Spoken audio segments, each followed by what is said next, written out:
How to make following private on TikTok.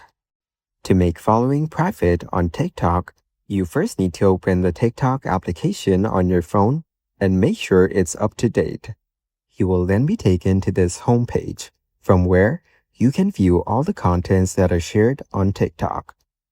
Then, from this page, tap on the profile icon at the bottom right corner. After that, go to Menu at the top right corner.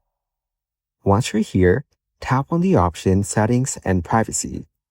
Then, go to Privacy. Now scroll down to the following list option. Once you find it, tap on it. Then select the option Only You.